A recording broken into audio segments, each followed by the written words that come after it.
क्या एक ऐसे सच को जानने की हिम्मत है जो शायद थोड़ा परेशान कर दे? आज हम बात करने वाले हैं डिजिटल डोपामीन ट्रैप की और ये समझने की कोशिश करेंगे कि कैसे हमारा फोन सिर्फ एक गैजेट नहीं बल्कि हमारे दिमाग का रिमोट कंट्रोल बन चुका है। तो चलिए इस साइकोलॉजिकल सफर को शुरू करते हैं।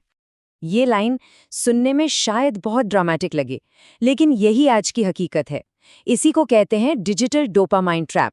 ये एक ऐसा जाल है जो धीरे धीरे बिना पता चले हमारे न्यूरॉन्स को रीवायर कर रहा है और हमारे दिमाग के काम करने का तरीका ही बदल रहा है।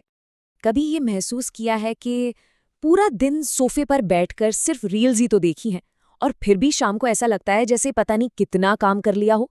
मतलब कोई मेहनत तो की नहीं, फिर ये जबरदस्त बर्नआउट वाली फीलिंग आती कहाँ से है?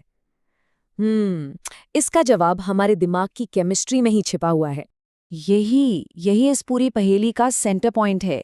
हमारा फोन अब सिर्फ एक डिवाइस नहीं रहा, ये तय कर रहा है कि हम कब खुश महसूस करेंगे, कब बेचैन होंगे और कब हमारा ध्यान भटकेगा।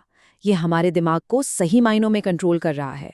तो अब सवाल ये उठता है कि आखिर ये ट्रैप काम कैसे करता है? इसे समझने के लिए हमें उस हाई के पीछे की साइंस को देखना होगा।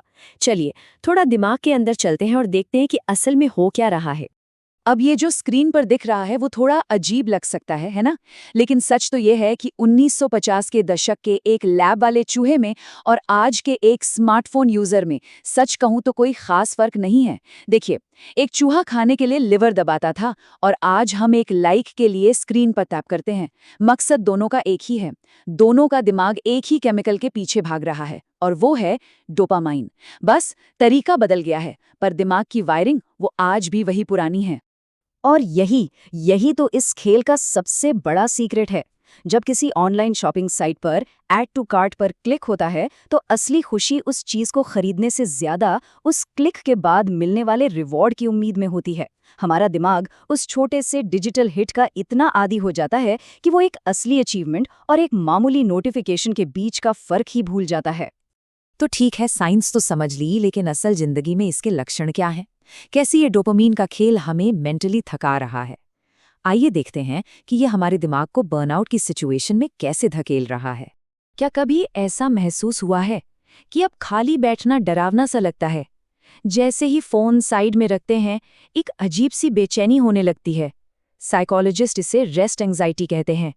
लगातार मिलती स्टिम्युलेशन की वजह से हमारा दिमाग एक परमानेंट सर्वाइवल मोड में फंस गया है। और यही वजह है कि रात को सोते वक्त भी दिमाग में हजारों ख्याल चलते रहते हैं। ये कोई मामूली आदत नहीं है, ये हमारे दिमाग का वो सर्वाइवल मोड है जिसे अब शांत होना याद ही नहीं रहा। उसे लगता है कि अगर वो लगातार स्क्रॉल नहीं कर रहा तो कुछ जरूरी छूट जाएगा।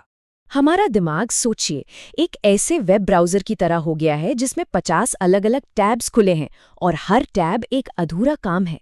जरा अपनी नेटफ्लिक्स की आदत के बारे में सोचिए। हम घंटों स्क्रॉल करते हैं सिर्फ ये तय करने के लिए कि क्या देखना है और आखिर में बिना कुछ देखे ही सो जाते हैं।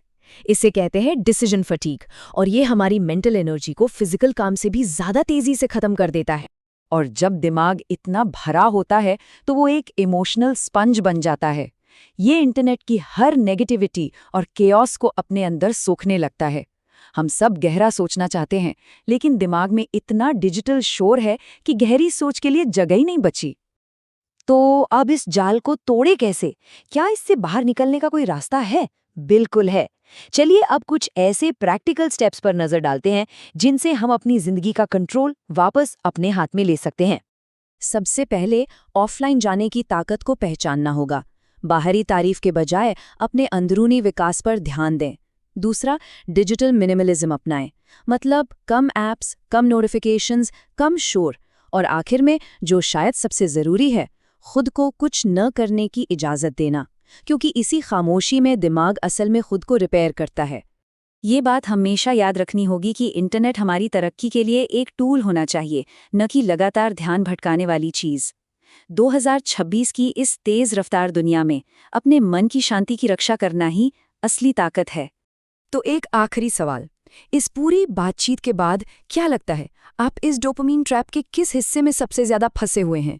अपने जवाबों पर सोचिए, क्योंकि अवेयरनेस ही बदलाव का पहला कदम है।